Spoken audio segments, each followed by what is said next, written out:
What would make a grown man collapse to the ground in a packed courtroom? Moments after a judge utters just a few words. The answer isn't simple. It never is, not in cases like this. Not when the man on the floor is the son of one of Hollywood's most beloved legends. Not when the charges are as brutal as they come. And definitely not when the entire nation watches, live, as the verdict is read and the sentence delivered, life imprisonment. No chance of parole.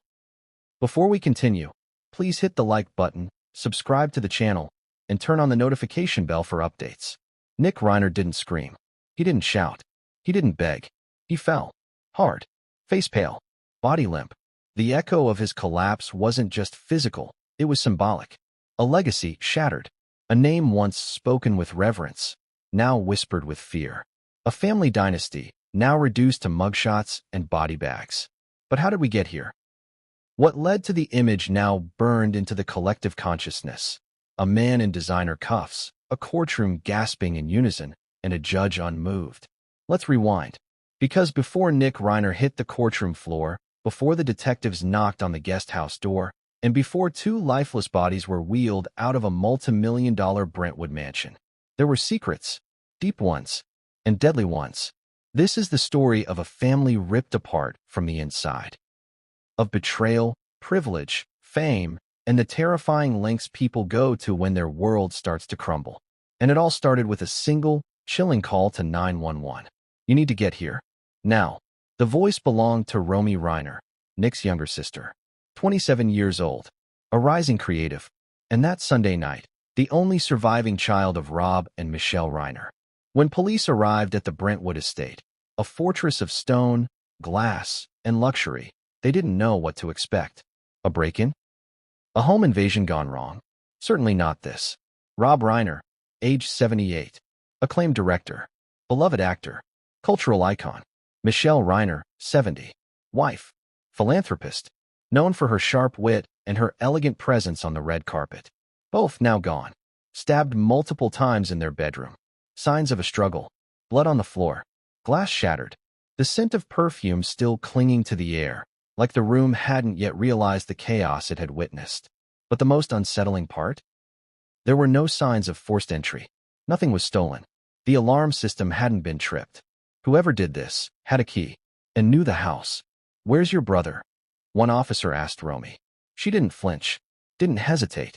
She simply said, "He's in the guest house." Who is Nick Reiner, really? To most, he was just the quiet son of a famous man. The one you barely saw in public. No glitzy premieres. No interviews. No tabloids. But behind closed doors, the story was very different. Whispers of substance abuse. Rumors of violent outbursts. Failed screenwriting projects funded by the Reiner name.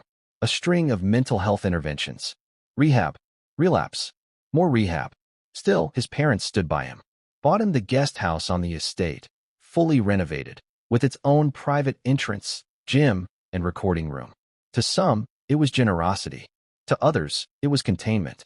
But no one expected it to end in murder. Nick's been off lately, Romy would later tell police. But what does off really mean in a family like the Reiners? Was he paranoid? Delusional? Had something finally pushed him over the edge? Or was this the inevitable result of years of buried resentment, pressure, and privilege turned sour? What we do know is this. The night of the murders, Nick didn't leave the property. Security footage showed him pacing in the courtyard, cigarette in hand, around 10:45 p.m., roughly the time the autopsy later pegged as the moment of death. His clothes? Unaccounted for. His phone? Wiped clean of recent messages, but digital forensics would later tell another story. And when police knocked on his guest house door, he answered with an eerie calm. Not surprised. Not frightened. Just blank. The arrest made headlines within hours. Reiner tragedy. Son accused in parent's death. Hollywood horror in Brentwood. From red carpet to crime scene. News vans flooded the neighborhood. Paparazzi climbed fences. Everyone wanted answers. Everyone had theories. But none were more chilling than Romy's whispered words to detectives as she was led out of the home that night. "I told them this would happen. I told them he was dangerous. So why now? Why did this case explode? Because this wasn't just a murder. It was a betrayal. It was about the darkness behind the curtain of fame.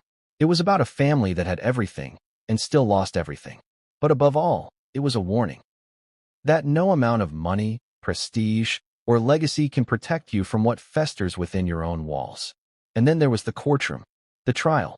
6 weeks of raw testimony, shocking exhibits, and tearful confessions.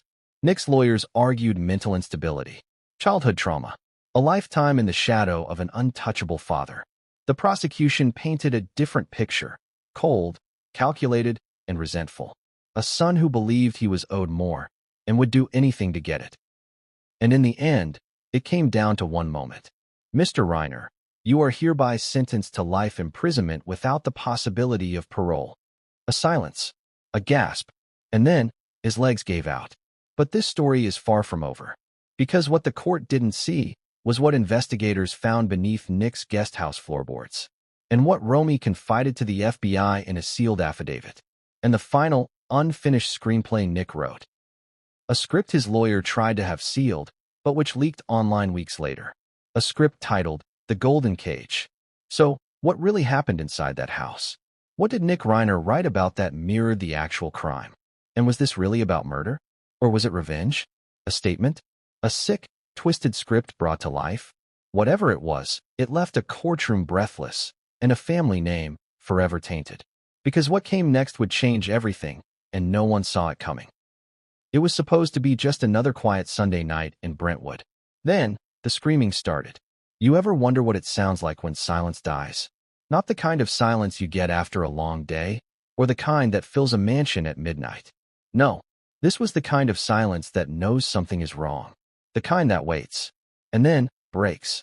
Neighbors later said they didn't hear anything until it was already too late. A strange echo, a muffled thud. One woman swore she heard a scream. Sharp, female, desperate, but only once. Then, nothing. But inside the $13.5 million Brentwood estate of Rob and Michelle Reiner, time had stopped. Blood had already dried on the marble. A vase had tipped over. The smell of lilac still lingered from the diffuser in the hallway.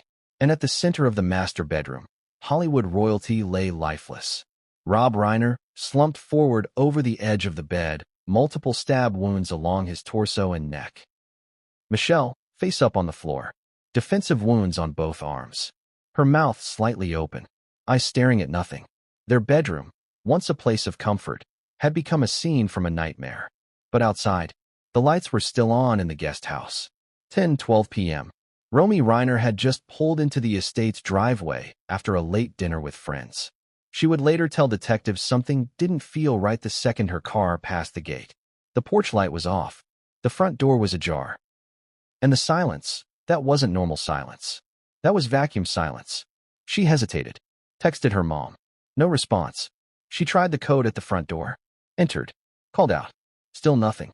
She would tell police later that she thought maybe her mom had left the television on in the other room, or that her dad had fallen asleep reading, as he always did. But when she turned the corner into the hallway that led to the master bedroom, she stopped cold. Her foot landed in something sticky. And then she saw it. The red trail, the overturned lamp, and her mother's hand, barely visible past the threshold. Romy's scream was the first sound that broke the night. 10:20 p.m. Brentwood PD received the call. It came through shaky, nearly incoherent. It's my mom and dad. There's blood. So much blood, I think they're dead. Please, my brother. He's in the guest house, The operator tried to get her to slow down. She wouldn't. And one phrase repeated twice. He did it. I know he did it. I told them he would. 10:24 p.m. 2 cruisers arrive. Officers draw weapons. Clear the home. No forced entry. Nothing missing. No shattered windows. But the master suite? A war zone. Both victims showed signs of a struggle. Blood splatter suggested a frenzied attack. Not methodical, not clean. Personal. Rage-fueled. The kind of violence you don't unleash on strangers. But there was no one else in the house. Romy was escorted outside, trembling, covered in specks of blood from touching her mother in shock. She repeated the same thing over and over. He lives in the guest house. I told them to kick him out. 10:29 p.m. Flashlights sweep across the manicured pathway leading to the Reiner guest house. A sleek, ultra-modern side structure separated from the main house by a row of hedges. 2 stories. Frosted glass. Private keypad. The lights are on inside. Curtains drawn. No movement. Officers approach. Knock once. No answer. Knock again. Louder. This time, footsteps. The door creaks open. Nick Reiner stands there.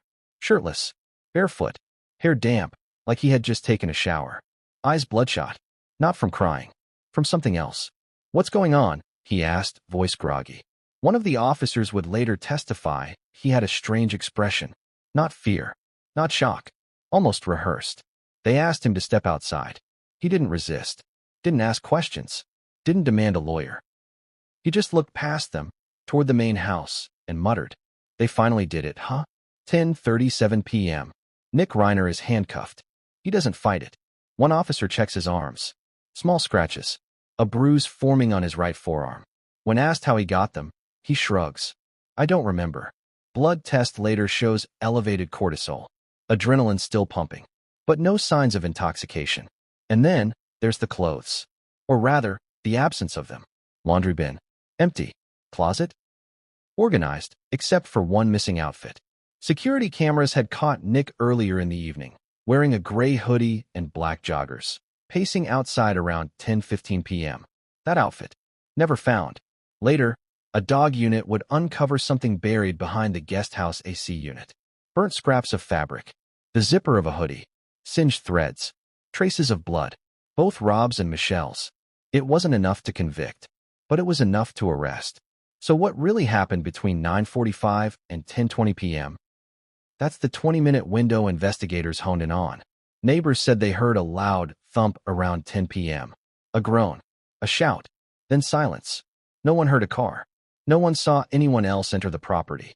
And the smart home logs showed only one person's code was used that evening. Nick's. Was there an argument? Did something snap? Did Nick Reiner plan this? Or was it a sudden explosion of rage? Prosecutors would later argue that Nick had confronted his parents earlier that day. That he was cut off from a financial trust. That his father had finally told him the one thing no failed son wants to hear. We're done cleaning up your mess. But no one expected it would come to this. No one believed Nick was capable of it. Until they saw what was waiting in the hallway closet, and what he had tried to erase. Because in a cardboard box, beneath old winter coats, investigators found something strange. An envelope. Inside it, handwritten letters. From Michelle to Rob. Some dated months earlier. They spoke about fear. About their growing concern for Nick's behavior. About violent mood swings, sleepless nights, delusions of grandeur. One line, in Michelle's elegant cursive, read, I don't know who he is anymore. He talks to himself. He paces. I caught him watching us through the hallway mirror. I think he put something behind it. That mirror? Investigators checked. Behind it, a tiny camera. Wi-Fi enabled. Recording. Linked to a hard drive in Nick's guest house. What had he been recording? Why? That footage would later be played in court. And one clip, in particular, left everyone in silence. It showed Rob and Michelle arguing in their bedroom. Rob raised his voice, something rare. He shouted about lies, about a screenplay Nick had no right to write. And in the corner of the screen, barely visible, a figure. Watching. From the hallway. Still. Waiting. But what came next would change everything. And no one saw it coming. 2 bodies. Multiple stab wounds. And a photo frame. Shattered. Smeared in blood. What does a crime scene feel like? Not look like, feel like. The officers who walked into the Reiner master bedroom that night didn't talk about the blood first. Or the broken lamp. Or even the lifeless bodies. They talked about the cold. That strange, bone-deep chill that fills a room where something horrible has happened. As if the air itself is holding its breath.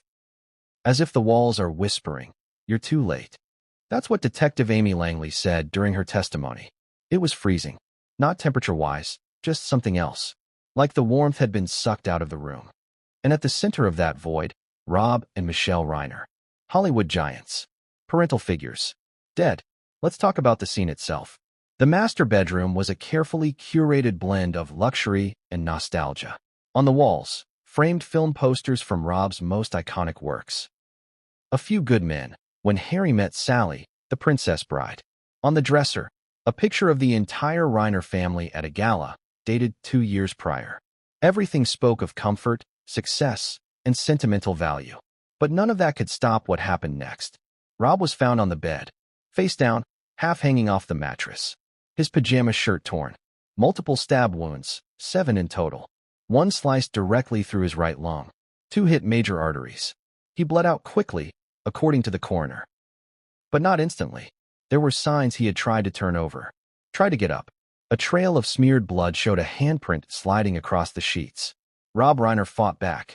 And that changes the entire dynamic. This wasn't a surprise attack while he slept. This was an altercation. A struggle. The killer was close, emotionally and physically. This was personal. And then there was Michelle. Her body was discovered at the foot of the bed. Eyes open. Face bruised. Defensive wounds across both forearms. A deep slash to the abdomen. Smaller punctures along the collarbone. The forensic report was grim. She tried to intervene. To stop the killer. And paid the price. Her positioning suggested she had stumbled back. Perhaps after watching Rob fall. She may have tried to run. Or to shield him. But the killer didn't stop. No hesitation. No mercy. Just repeated, rapid violence. Blood was everywhere. Across the floor. Splattered against the headboard. Even on the ceiling. This wasn't a clean job. It wasn't efficient. It was furious. Investigators later described it as a red fog event. A term used when the killer enters such an emotionally heightened state that they act on instinct, rage, betrayal, pain. But what triggered it? What could have provoked such carnage? We'll come back to that. Because the key detail is not just in what was done, but how it was done, and what was left behind. Let's talk about the frame. On the nightstand beside Michelle's side of the bed lay a photo frame. The glass was cracked. The frame, silver, elegant, bent slightly at the corner. It showed a candid moment. Rob, Michelle, Nick, and Romy, all smiling at a family picnic.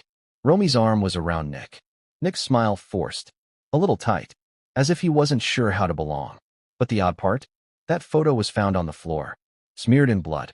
One officer recalled it being partially under Michelle's left hand. Was she reaching for it? Was it knocked over during the attack? Or had it already been on the floor? Theories spiraled, but one stood out. What if the frame hadn't been on the nightstand at all? What if the killer had picked it up, thrown it, used it? Fragments of glass were found in Rob's palm, embedded deep, suggesting he may have grabbed the frame during the struggle, as a weapon, as a desperate act. Which begs the question, did Rob Reiner try to defend himself? With a photo of his family? Then came the footprints, blood-soaked, one set, barefoot, leading from the bed to the hallway, then turning sharply toward the guest house path, before abruptly disappearing. That trail vanished near the rose garden. But here's the strange part. The prints weren't from Rob or Michelle. They were too large for Michelle, too narrow for Rob, and matched the approximate size and shape of Nick's foot, based on previous records. Coincidence? Or damning evidence? One more thing, the time of death. The coroner placed it between 10:05 and 10:20 p.m. Not a wide window. But crucially, it overlaps with the moment Nick was captured on security footage, walking toward the main house. Wearing a hoodie, holding something. The footage is grainy, too pixelated to identify the object, but it appears cylindrical, about 10 inches long, consistent with the length of the murder weapon later recovered. Ah yes, the knife. Found hours later, not inside the house, but behind the AC unit on the side of the guest house. Wiped clean, but not clean enough. Traces of blood in the grooves of the handle. The blade, serrated. The brand, custom engraved. A limited edition kitchen knife set purchased by Michelle from a boutique culinary store in Beverly Hills. Only 6 were ever made. She had the full set in her kitchen. Except now one was missing. Guess which one? The hallway closet provided another twist. Folded neatly inside, a bath towel. Damp. Smelling faintly of bleach. Who uses bleach on a bath towel? And why was it hidden among winter coats? That towel, once tested, revealed trace amounts of both victims' DNA. But the most unsettling find came when investigators examined the bedroom one more time, 2 days later. They noticed something off about the mirror on the wall. A hidden camera. A tiny, pin-sized lens drilled into the molding. Invisible unless you knew where to look. Connected via Wi-Fi to a hard drive located in. Surprise, the guest house. A full surveillance system. Set to motion activate. And it had recorded everything. Investigators now had video. Not just from the hallway, but from inside the master bedroom. Audio was faint, but the visuals were clear enough. 2 people arguing. A figure enters the room. There's movement, a struggle, and then chaos. The footage was sealed by court order but described during the trial. Nick's legal team argued it was inconclusive, that the figure was unidentifiable. But prosecutors pushed back. Nick Reiner didn't just kill his parents, the DA said. He watched them, studied them, filmed them, and when the moment came, he struck like he had rehearsed it 1,000 times. So was it premeditated? Spontaneous? A breaking point? Or a long-brewing rage finally unleashed? One clue came from the bedroom bookshelf. Tucked behind a copy of On Directing by David Mamet, Rob's favorite, was a folded page. From a screenplay. Typed. Untitled. But one scene stood out. A son argues with his father. The father threatens to cut him off. The son storms out. Later, the father is found dead. The son claims it was a burglary. But the twist? He filmed the whole thing for a script. This wasn't just foreshadowing. This was forewarning. And the most haunting part? That scene, from the script, matched, almost line by line, what the surveillance footage captured. The tone, the pacing, the rage. A Hollywood thriller come to life. And yet, we're still not at the breaking point. Because while the police were still piecing together timelines and analyzing blood patterns, Nick Reiner was already preparing his defense. And what he told detectives in his first recorded interview, it chilled them to the bone. I didn't kill them, he said. They killed me first. But what came next inside that interrogation room would make even the most seasoned officers sit back and reconsider everything they thought they knew. Nick Reiner said he hadn't spoken to his parents that weekend. Surveillance begged to differ. Here's the thing about ghost houses. They're meant to offer space, privacy, separation. A way to keep someone close without letting them in. For most families, a guest house is where visitors stay. But for the Reiners, it was something else entirely. It was where they put Nick. Let's be clear. This wasn't some modest studio apartment tucked behind the main house. No. This was a modern fortress with its own smart lock entry, gym, minibar, heated floors, and floor-to-ceiling windows. Over 1,200 square feet of luxury. More like a private estate within an estate. Rob and Michelle had it built in 2017. Officially, it was for guests. Unofficially, it was for containment. Because Nick Reiner wasn't just their son. He was their problem. And everyone close to the Reiner family knew it. Let's talk history. Nick's childhood was, by all public accounts, privileged. Private tutors, film sets, elite summer camps. But behind the press photos was a storm brewing. Behavioral issues started early, tantrums, outbursts, trouble at school. By his teens, things had escalated. Marijuana at 13, rehab at 15, a near overdose at 17 that was quietly covered up. By 21, Nick had gone to rehab 5 times. Still, his parents tried. Rob pulled strings to get him a writing internship. Michelle paid for therapy, coaches, even a mindfulness retreat in Switzerland. None of it stuck. And somewhere along the way, something broke. Neighbors noticed things. Late night yelling from the guest house. Nick pacing the garden, muttering to himself. One neighbor claimed he heard glass breaking more than once. No police reports. No charges. But still, the feeling lingered. The feeling that something wasn't right. Nick hadn't worked in years. He hadn't released a script. He hadn't been seen publicly with his parents in over 18 months. So why was he still living there? Because, as one of Michelle's closest friends said in a deposition, she was afraid that if they pushed him too far, something terrible would happen. Now let's zoom in on that weekend. Nick told investigators he hadn't seen or spoken to his parents at all that Saturday or Sunday. I was working on something, he said. Writing. Didn't leave the guest house. Just needed time alone. Sounds innocent enough. Until surveillance footage showed otherwise. At 2:13 p.m. on Sunday, a motion camera captured Nick walking from the guest house to the main house. He was wearing a gray hoodie, headphones, holding what appeared to be a script binder. He entered through the side door, using his own passcode. Stayed inside for 24 minutes. No footage of him leaving. But 45 minutes later, a delivery driver arrived with food, specifically for Nick. He answered the door. Same hoodie. No binder.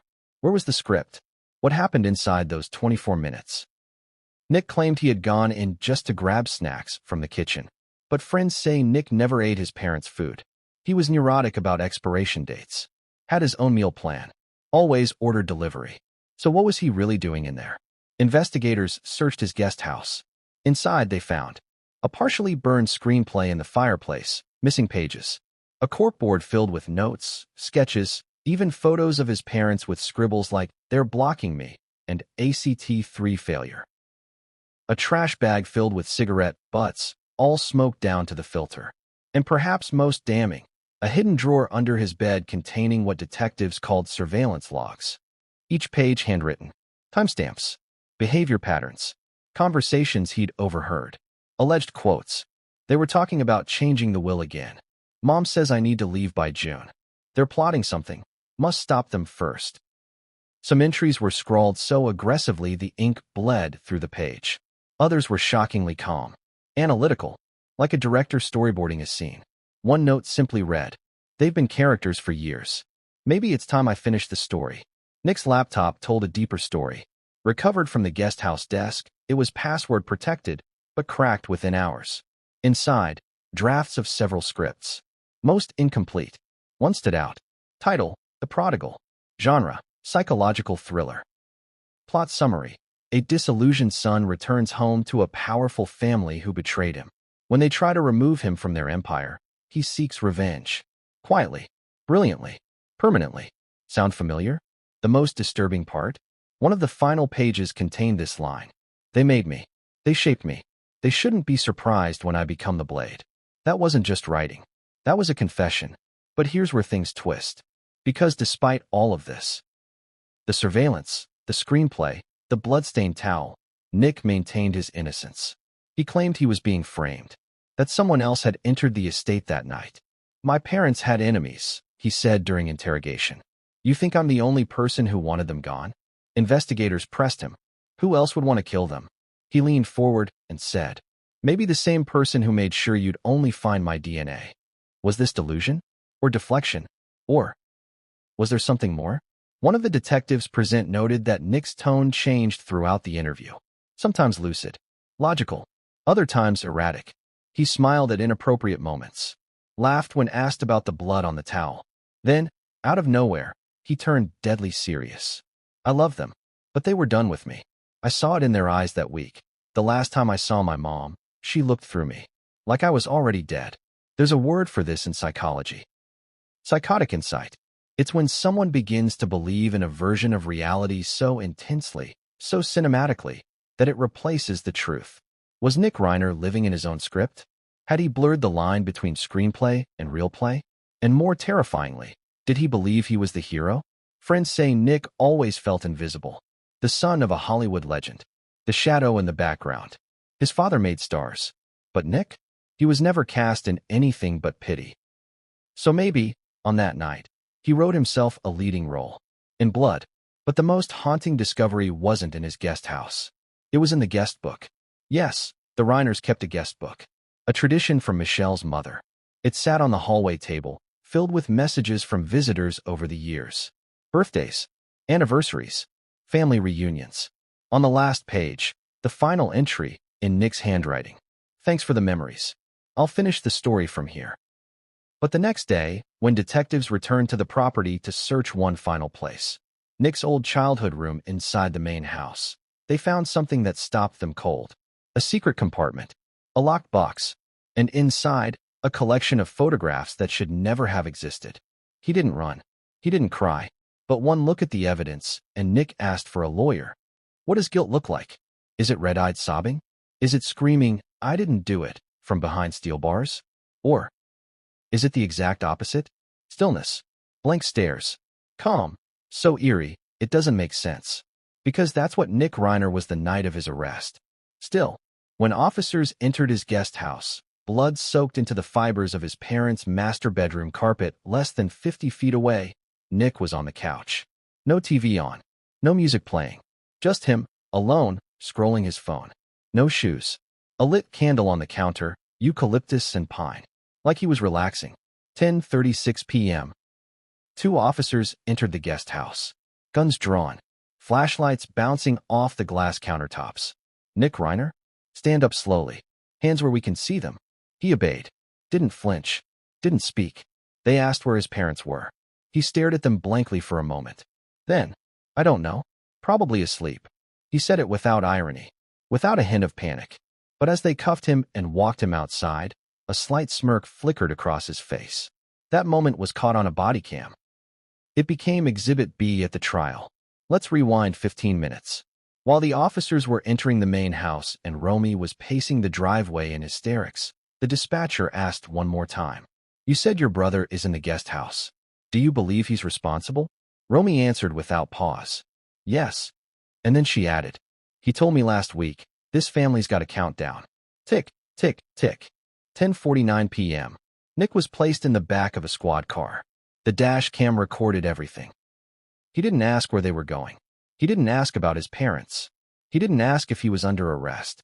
Instead, he said something almost too strange to believe. Are the cameras still on? The officer asked what he meant. Nick stared out the window. The whole house is wired. Everything's on tape. You'll see. They took him to the Brentwood precinct. No lawyers yet. Just fluorescent lighting and a small plastic chair. They gave him water. He sipped it calmly, then asked, Am I going viral yet? By 12:20 a.m., detectives had the preliminary report from the scene. 2 victims. Multiple stab wounds. No forced entry. No other suspects present. Surveillance footage showing Nick entering the main house hours earlier. A bloody footprint consistent with his size. A towel soaked in a bleachy mix found in his guest house closet. A knife, matching his mother's culinary set, discovered behind the guest house. It was enough. They officially charged him with 2 counts of first-degree murder at 12:42 a.m. When they told him, he leaned back in the chair. Then he asked, Does this mean I finally get a movie deal? It was the first time Detective Langley, on the case since the moment the call came in, stood up and walked out of the room. Because for the first time in her career, she wasn't sure whether she was dealing with a killer or an actor playing one. Back at the estate, forensic teams were still going through every inch of the property. They were already piecing together a timeline. 9:42 p.m., Romy texts her mom, dinner was fun. Home soon. No response. 9:55 p.m., Michelle's phone locks for the last time. 10:03 p.m., Rob's fitness tracker spikes for 40 seconds, a sign of physical exertion. 10:05 p.m., smart home detects unusual movement in the hallway. 10:07 p.m., camera records Nick walking toward the guest house. 10:09 p.m., Romy's car pulls into the driveway. 10:10 p.m., Romy finds the bodies. 10:12 p.m., 911 call is placed. 10:24 p.m., Nick is approached. 10:36 p.m., Nick is arrested. It all happened in under an hour. The following morning, the media circus began. Hollywood horror, Reiner's son arrested. Director's legacy stained in blood. Nick Reiner, the final draft? Helicopters hovered. News vans clogged the street. Neighbors peeked through curtains, whispering to reporters. The Brentwood estate, once a quiet sanctuary, now swarmed with crime scene tape and speculation. Nick's mugshot was released later that day. His face was calm, his expression blank, but something about his eyes haunted people. Not rage, not fear, just emptiness, like a scriptwriter staring at a blank page, moments before writing something terrible. Back at the station, the interrogation began. Detectives Langley and Cruz. One table, one suspect, one story. They started gently. Asked where he'd been. He said, Here, guest house. Didn't leave. They told him about the footage. He blinked. Oh, maybe I did go in. I forget. They told him about the knife. He shrugged. We all used the kitchen. That's not mine. They mentioned the bloody towel. I was cleaning. I spill things. They asked about the will, the trust, the family arguments. Nick leaned in, lowered his voice, and said, Do you know what it's like to be born into a movie you didn't write? He went on a monologue. About fame. About being ignored. About how his ideas were better than anything his father ever produced. About how his mother was the real director of the family. About how Romy was their replacement child. Then he stopped, looked around the room, and said, I'm not afraid to be hated. Every villain needs a stage. By now, the DA had what they needed. Motive, family conflict, financial dependency, emotional instability. Means, access to the weapon, home, and victims. Opportunity, alone on the estate. And perhaps most damning, Nick's own words. Because when they asked him if he had any regrets, he smiled, just a little, and said, Only that I didn't make it to Act 3. But what prosecutors didn't know, what detectives hadn't uncovered yet, was the document buried deep in the attic. A final letter, dated 3 days before the murders, written by Rob Reiner himself, addressed to one person only, Nick. And what it said would cast doubt, spark outrage, and ignite a media firestorm. Sometimes, the things we don't erase say everything.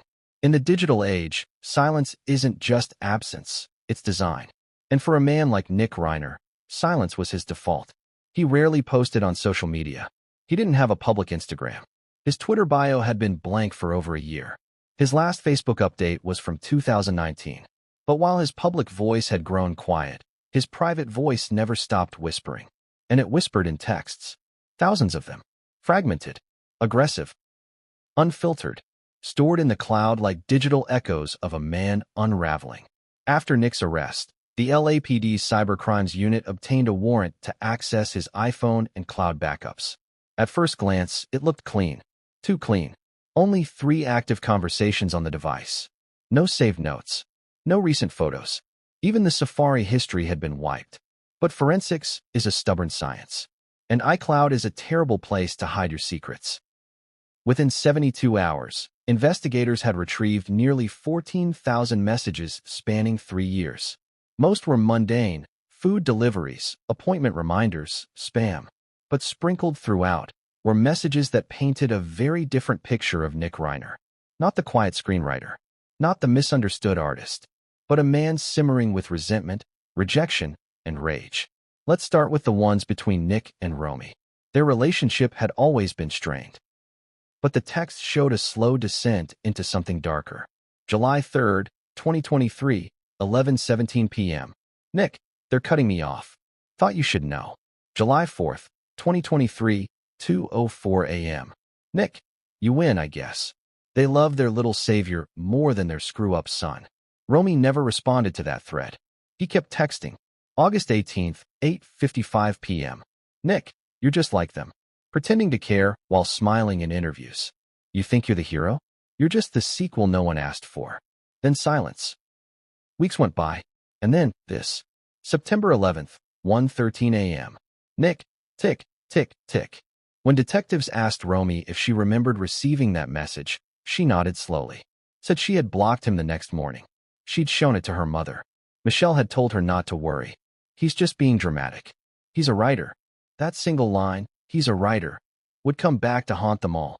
Now, let's talk about the text between Nick and Rob. Sparse. Tense. Businesslike. Rob had tried. The text proved that. He'd send reminders.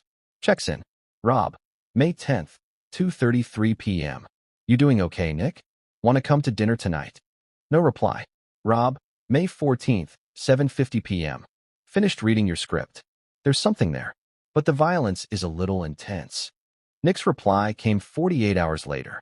Nick, May 16th, 12:14 a.m. You never liked intensity. You liked fairy tales. People clapping for stories that lie to them. Rob, May 16th, 1:08 a.m. You okay, son? There was no reply.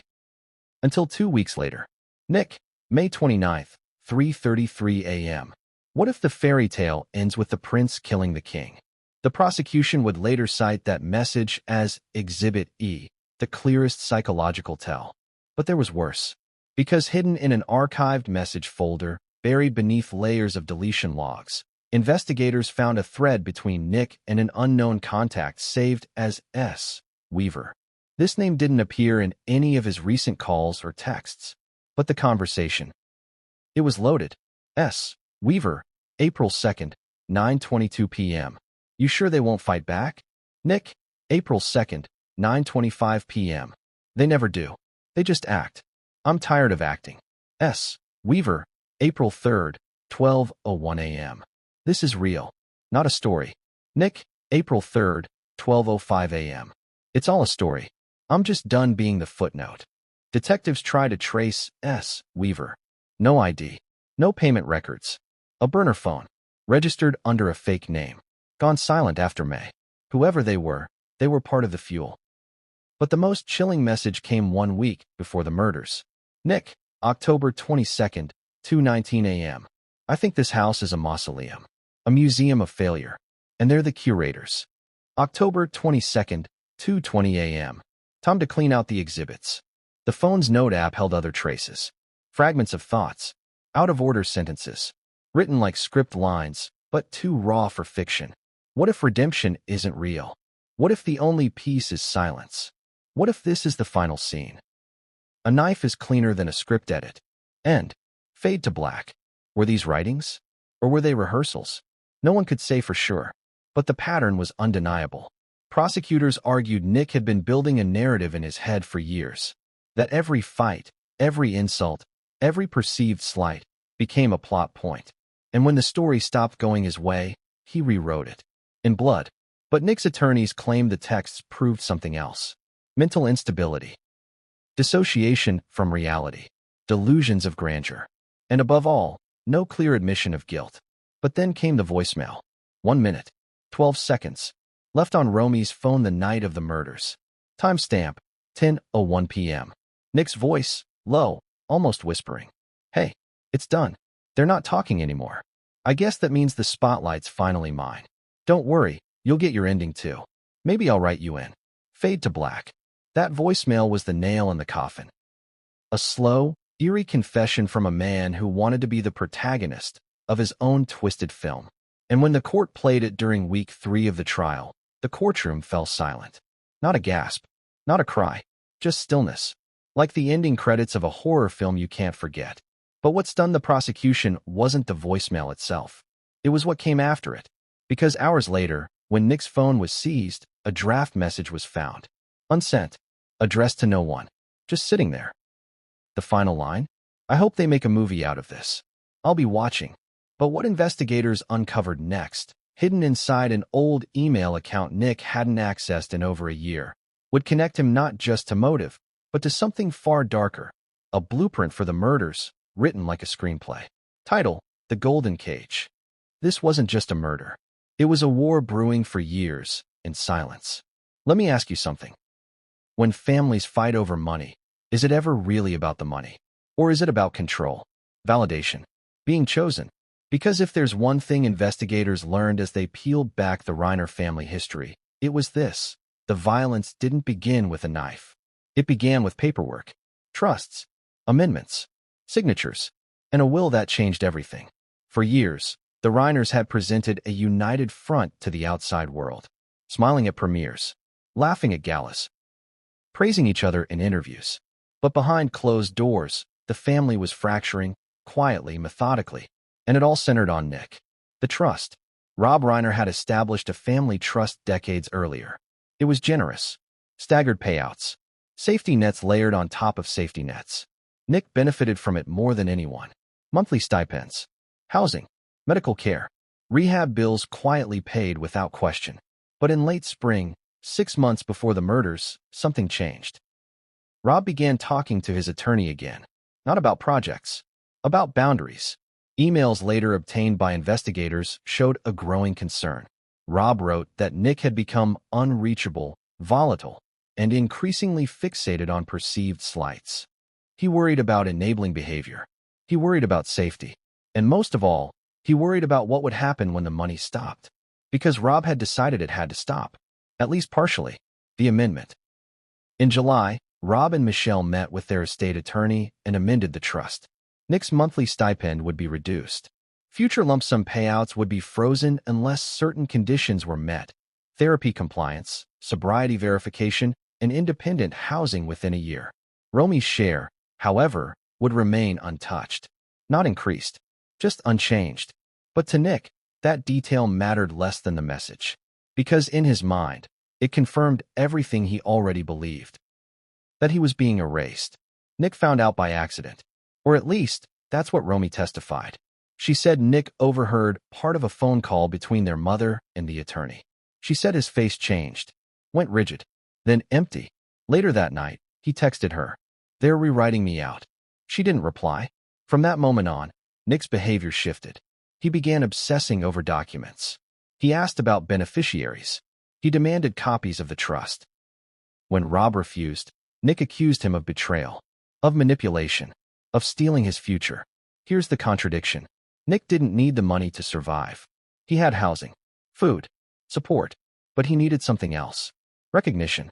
He wanted acknowledgement that he mattered as much as the family name, as much as the legacy.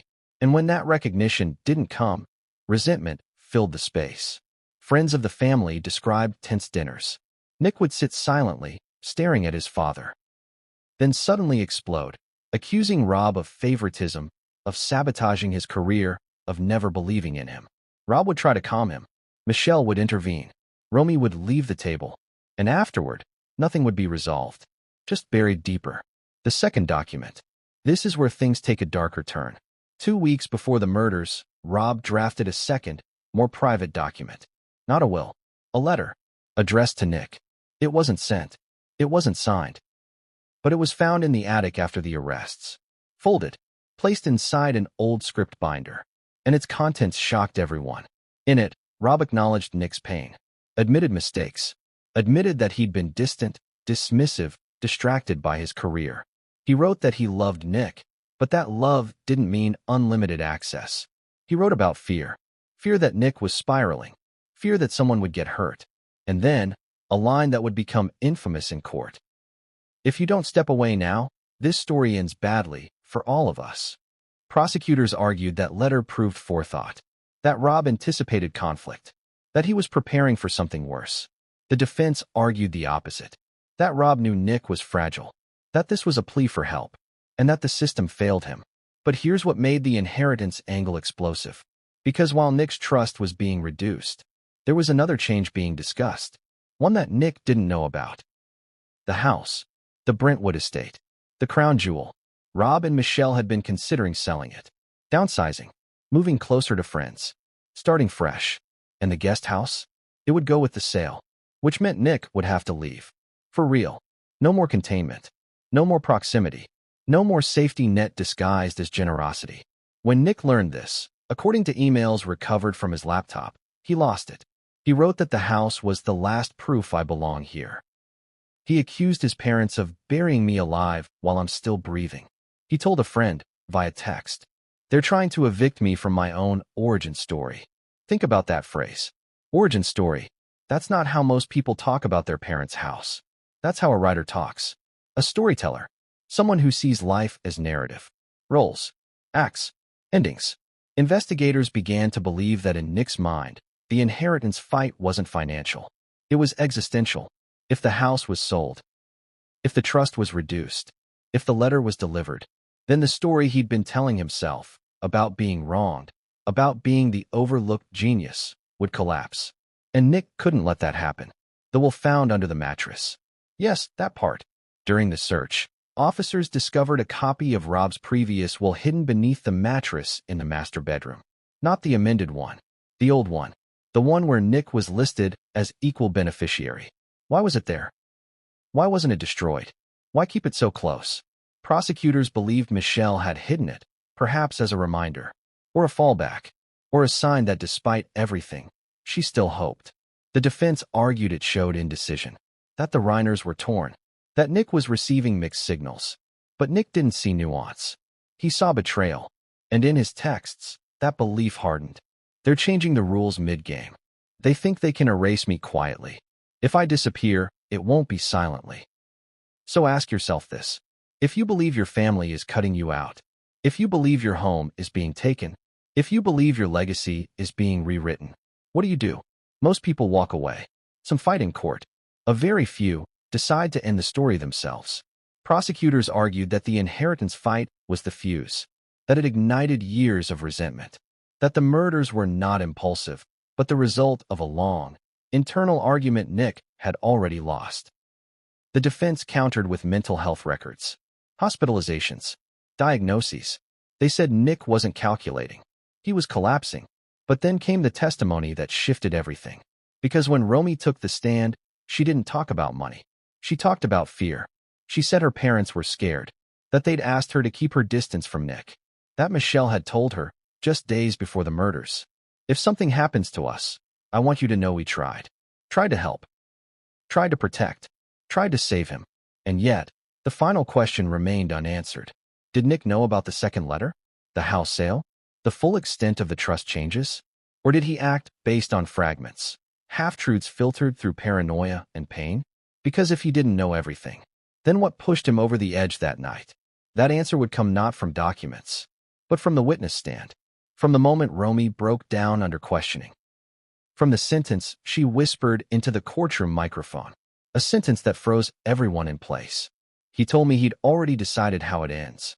But what Romy revealed next, about a childhood memory she'd buried for years, would reshape the entire case. She walked into court composed and left shaking. Have you ever watched someone hold themselves together so tightly that you can almost hear the cracks? That's what it looked like when Nick Reiner took the stand. Not dramatic, not theatrical, no trembling hands at first, just stillness. The kind of stillness that comes from years of learning how not to react. And in that courtroom, packed with reporters, cameras, and people who had already decided what this story meant, Romy became the center of gravity. Everyone leaned in, because Romy wasn't just a witness. She was the last person to see her parents alive, and the first to say, out loud, what no one wanted to believe. Minnie Hook, if your own sibling warned you something terrible was coming, would you listen? Or would you tell yourself it was just another outburst? Romy was sworn in just after lunch on the 9th day of testimony. Nick sat at the defense table, expression unreadable. He didn't look at her. Not once. That alone unsettled the room. The prosecutor began gently. Name, age, occupation. Romy answered calmly. Too calmly. Then came the question everyone had been waiting for. Ms. Reiner, can you describe your relationship with your brother? There was a pause. Not long, but long enough. She took a breath and said, complicated. She explained that growing up, Nick was unpredictable, not always angry, sometimes charming, funny, brilliant, other times withdrawn, suspicious, cold. She said the mood shifts came without warning, that as kids, she learned to read the house the way sailors read the sea. If Nick was pacing, you stayed quiet. If Nick was locked in his room, you stayed away. If Nick was calm, you waited for the other shoe. The defense objected. The judge overruled. And Romy continued. She talked about walking on eggshells, about family dinners that felt like performances, about pretending everything was normal because that's what families like theirs did best. Appear normal. Then the prosecutor asked the question that changed the temperature in the room. Did you ever feel afraid of your brother? Romy didn't answer right away. She stared at the jury, then at the floor, and finally said, yes. Just one word. But it landed like a weight. She described moments that had never been reported. Doors slammed too hard. Objects thrown, not at people, but close enough to send a message. Late-night arguments where Nick's voice would drop low, almost calm, and that's when it was scariest. She said her parents always try to minimize it. He's stressed. He's sensitive. He doesn't mean it. But Romy said she noticed something else. A look in Nick's eyes when he felt cornered. A kind of focus, like he was already somewhere else. Minnie Hook, what happens when someone stops seeing you as family and starts seeing you as a problem to solve? The prosecutor shifted gears. Did your brother ever talk to you about harming your parents? Gasps in the gallery. Nick's attorney shot to his feet. Objection. Sustained in part. The question was rephrased. Did your brother ever express thoughts that concerned you about your parents' safety? Romy swallowed and nodded. She described the text message, the one investigators had already recovered. Tick, tick, tick. She told the jury she didn't know what it meant at the time, but it didn't feel like a joke. It felt like a warning. She said she showed it to her mother. Michelle had sighed, said Nick was spiraling again, promised they'd handle it. Then Romy's voice changed. Not louder, softer. They always said that. The prosecutor asked about the last conversation Romy had with her parents. It was earlier that week. Her mother sounded tired. Her father sounded distracted. They talked about plans, about dinner, about nothing important. And then Michelle said something Romy couldn't forget. If Nick calls you upset, don't come over alone. At the time, Romy thought it was just caution. In hindsight, it sounded like fear. Minnie Hook, what if the warning signs weren't hidden, just ignored? Then came the question that broke her composure. Ms. Reiner, what did you mean when you told police your brother was dangerous? Romy closed her eyes, just for a second, and when she opened them, they were glassy. She explained that weeks before the murders, Nick had said something that stayed with her. Something she hadn't told anyone until that night. He'd been pacing the garden, talking about being erased. about how their parents were editing him out.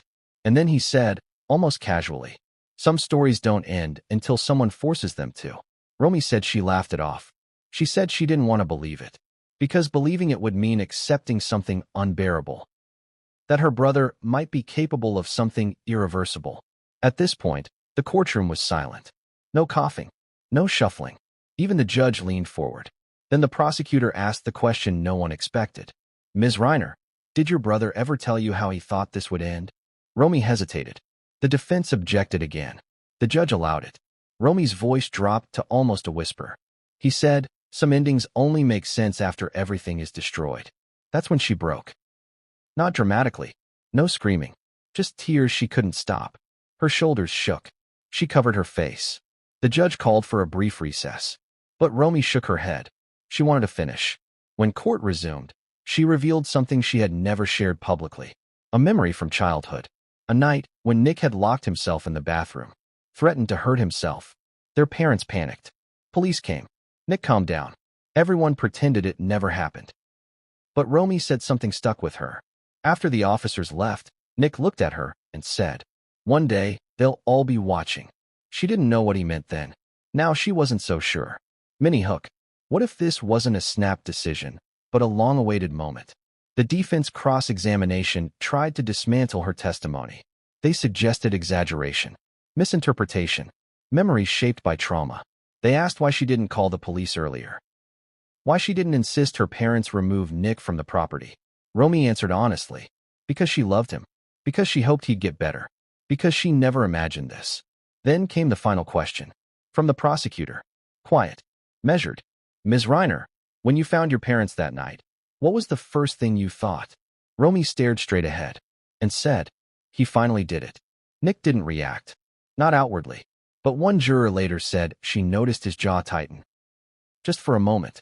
Romy stepped down from the stand exhausted, emotionally emptied. But her testimony had done something crucial. It shifted the case. This wasn't just about evidence anymore. It was about pattern, escalation, ignored warnings. And as the court adjourned for the day, prosecutors prepared their next move. Because while Romy had given them motive and fear, they were about to introduce something far colder, far more clinical, something that didn't rely on emotion at all. The medical findings, the timing, and the single object that tied everything together. But what the forensic experts were about to reveal would strip away any remaining doubt and force the courtroom to confront a truth no one was ready to face. Wounds tell a story, and sometimes they contradict everything the killer wants you to believe. Here's a question that haunted the courtroom before the medical examiner ever took the stand. What if the bodies themselves were the most honest witnesses of all? No opinions, no emotions, no family loyalties, just facts. Cold, precise, unforgiving. And when the prosecution finally called the forensic experts, the tone of the trial shifted again. Because emotion can persuade. But science corners you. Minnie Hook. If the truth is written on the body, what happens when it tells a story no one can rewrite? The medical examiner began with a warning. What they were about to explain would be clinical, not sensational. And yet, the room braced itself. Because this wasn't just about cause of death. It was about sequence, timing, intent. The autopsy established something critical early on. Both Rob and Michelle Reiner were alive when the attack began. That mattered. It meant this wasn't a single blow. Not sudden, not accidental. It was an encounter, an interaction, and the timeline of injuries would reveal who was attacked first and why.